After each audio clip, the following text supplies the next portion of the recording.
katanya Trimurti, artinya Brahma Wisnu Siwa ini adalah Ang Umang atau bisa dibilang ya Tuhan gitu loh. Tapi kok jadi membingungkan saya. Ini yang kuat yang mana? Pada saat itu saya pernah bilang sama orang tua saya, Pak, di antara 3 dewa ini saya menyembah yang mana nih paling kuat gitu kan? Ya udah, karena waktu itu bapak saya kan memang senang sekali memuja Dewa Siwa. Ya udah, Dewa Siwa karena dia adalah pemeralina. Pemeralina itu istilahnya tuh yang bisa menghancurkan semua kejahatan, bahkan bumi pun bisa hancur. Tapi saya berpikir lagi, lah kalau dihancurin kan ada Dewa Brahma nih. Dia bisa menciptakan lagi. Ntar dipelihara sama Wisnu. Kasarnya gitu loh ya. Sedangkan Brahma ini adalah seluruh ilmu pengetahuan itu ada di dia. Jadi saat itu saya bingung lah.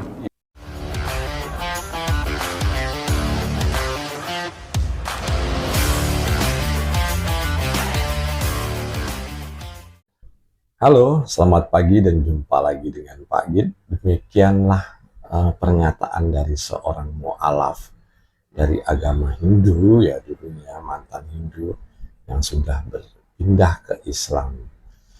Yang pada saat wawancara, ya, ini kan seperti podcast gitu, nah, ini menceritakan kebingungannya itu. Yang sempat dia ceritakan bingung memilih dewa yang mana untuk dipuja gitu. Ya, ayahnya menyarankan untuk menyembah atau memuja Dewa Siwa gitu ya. Nah, dia nih bingung kalau nanti Dewa Siwa itu kan pelebur gitu. Nanti pelebur kan ada Brahman katanya. Brahman nanti menciptakan kembali, kemudian dipelihara kembali oleh Dewa Wisnu. Jadi bingung menyembah dewa yang mana. Kalau kita mendefinisikan Tuhan seperti itu, ya pasti bingung. Gitu. Ya, Tuhan itu banyak, berarti kan ya politeisme gitu. Ada yang menciptakan, ada yang memelihara, ada yang melebur, nanti ada yang menjaga matahari, ya, ada yang mencabut nyawa gitu. Dewa-dewa itu kan tugasnya macam-macam gitu. Banyak sekali gitu kan, pasti akan menjadi kebingungan kalau konsepnya seperti ini. Nah, siapa sih yang harus menyembah? Yang kita ketahui gitu, kalau di Hindu itu, Hindu Bali ya, karena ini kan konsepnya tadi membahas Hindu Bali, itu adalah Sang Hyang Widi gitu teman-teman. Dan Ustadz ini, ya katakan tadi Ustadz itu ya, dari mualaf. Nah, ini bukan sekali ini bingung gitu. Sempat juga menceritakan waktu di kisah tentang Mahabharata, kemudian di Ramayana, karena ada peperangan para dewa, kenapa para dewa itu saling bertempur gitu ya. Nah, ini membuat dia bingung juga, dan selalu ini menjadi alasan klasik lah. Kalau Pak Gid lihat banyak mualaf itu yang misalnya pindah dari Hindu ke Islam gitu ya. Permasalahannya adalah yaitu konsep Trimurti gitu ya. Yang kalau kita ambil dasar dari Hindu Bali, ya tentu saja Trimurti itu tidak sifatnya begitu. Jadi ketiga dewa tadi, Brahma, Wisnu, Siwa itu hanya simbol saja. Simbol perwujudan dari Tuhan yang Maha Esa. Dan itu cuma yang diambil 3 tokoh atau katakanlah dewa utama gitu ya. Brahma, Wisnu, Siwa. Karena kalau kita lihat yang lain, misalnya Sang Hyang Baruna penjaga air gitu, Betara Surya penjaga matahari, kemudian Betara Kala pengatur waktu, dan masih banyak dewa-dewa lainnya seperti Yamadipati pencabut nyawa gitu. Nah, ini kan simbolis aja gitu, yang artinya itu adalah manifestasi dari Tuhan itu. Semua itu tidak lepas dari kerja Tuhan, yang artinya tidak lepas dari kerja Sang Hyang Widi dalam bentuk atau simbol-simbol para dewa tersebut. Nah, kalau boleh Pak Gid contohkan gitu ya, misalnya kalau di Islam ya, nah, misalnya malaikat pencabut nyawa gitu, Jibril gitu. Nanti malaikat penyebar wahyu, penyebar berita, Jibril gitu kan. Nanti adalah malaikat tugas-tugas. Jadi tugas para malaikat ini ya itu adalah manifestasi dari Allah gitu, yang menjalankan perintah-perintah Allah lah, seperti itu ya konsepnya.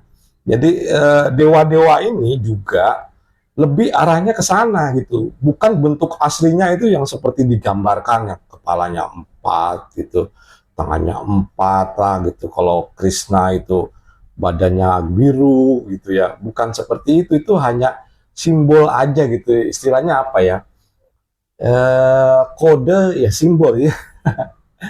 Ya simbol gitu, artinya ini simbolnya ini loh gitu loh, tapi ini bukan real Tuhan gitu. Jadi ini adalah manifestasi dari Tuhan, katakanlah Sang Maha Pengasih atau Maha Penyayang. Ini kan sebagai simbol Sang Maha Pengasih itu dibentuknya apa gitu ya, misalnya ya, seperti tadi Sang Maha Pencipta siapa? Brahman gitu. Jadi orang menyebut, oh dia kan sifatnya Brahman, sifatnya mencipta gitu ya. Kemudian oh dia sifatnya Wisnu, sifatnya memelihara gitu. Jadi ini adalah sifat-sifat yang ada dalam diri Tuhan gitu, yang kemudian kalau diejawantahkan ke mana tadi, ke politeisme gitu, dalam bentuk dewa-dewa ini itu akan banyak sekali gitu. Dan kalau boleh dibilang ini nggak ada batasannya. Jadi kalau ini cuman bersumber tentang oh, nanti ini dirusak, dilebur oleh Siwa.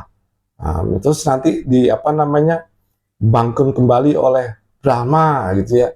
Ya nggak bakal ketemu kalau konsepnya itu istilahnya memerangkan antara dewa satu dengan dewa lain, yang dimana semua tugas-tugasnya itu adalah bentuk manifestasi dari Tuhan.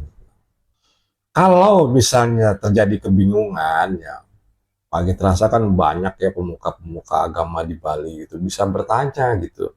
Bertanya maksudnya gimana, apakah ini memang berantem beneran gitu antar dewa atau gimana gitu ya. Mungkin nanti ada penjelasan yang lebih spesifik gitu. Dan pastinya tidak sevulgar yang dibayangkan gitu. Jadi ini penuh dengan filosofi. Permasalahannya dari agama-agama ini juga memang adalah filosofi gitu. Dan penuh dengan banyak filsafat ya, terutama Hindu Buddha itu banyak dengan filsafat. Pernah ada seorang gitu ya menyatakan ya, pagi tidak mau sebutkan namanya gitu ya. Nah, ini menyatakan kalau perdebatan antar agama gitu ya terjadi misalnya Hindu, Islam, Buddha gitu, Kristen ya. Nah, di situ kelihatan gitu kalau Islam itu memang hanya berpatokan kepada hadis dan Quran gitu ya. Karena memang dipatoknya seperti itu gitu.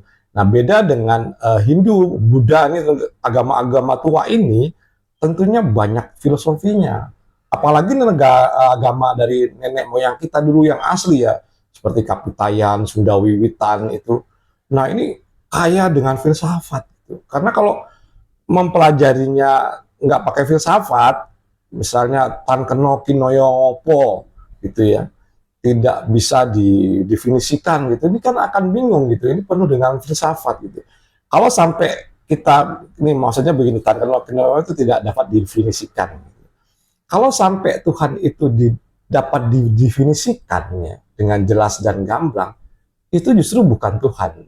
Ini menurut filosofinya orang Jawa ya, dengan kata tan keno kinoyongopo gitu. Nah, disitulah keunikan gitu, filosofi itu bermain di jalan tentang ketuhanan.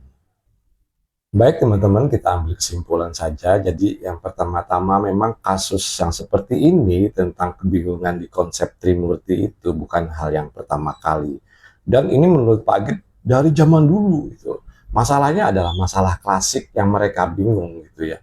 Yang artinya kalau bingung itu kan datanglah ke apa yang lebih paham dan akan menjelaskan nanti lebih mudah dengan cara filsafat menjelaskannya, tapi pasti akan apa namanya menjelaskan dengan mudah gitu. Harusnya seperti itu gitu kan.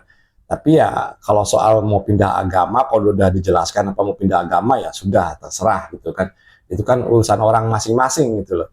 Orang mau pindah dari Hindu ke Islam atau Islam ke Hindu ya bebas-bebas saja, karena semua orang berhak itu memilih agamanya masing-masing. Kemudian tentang konsep filsafat ya, semakin kuno ya, semakin agama itu semakin kuno ya kalau Pak Git lihat ya. Hindu, Buddha gitu, bahkan ya kalau Kapitayan yang asli sebelum Hindu Buddha masuk itu, nah ini penuh dengan filsafat, filosofi. Nggak sekedarnya menunjukkan kalau ini Tuhan A menciptakan, jadi lebih ringkas gitu kan ya. Kalau Islam ya menurut Pak Git memang lebih ringkas gitu. Tapi kalau Hindu, Buddha, nah ini penuh dengan filosofi gitu. Yang diajarkan itu biasanya seperti itu gitu. Jadi tidak vulgar, tapi filosofinya itu kadang-kadang berseberangan dengan logika. Nah ini yang susah untuk ditembus oleh logika. Menurut Pak Git ini cukup sekian dan terima kasih.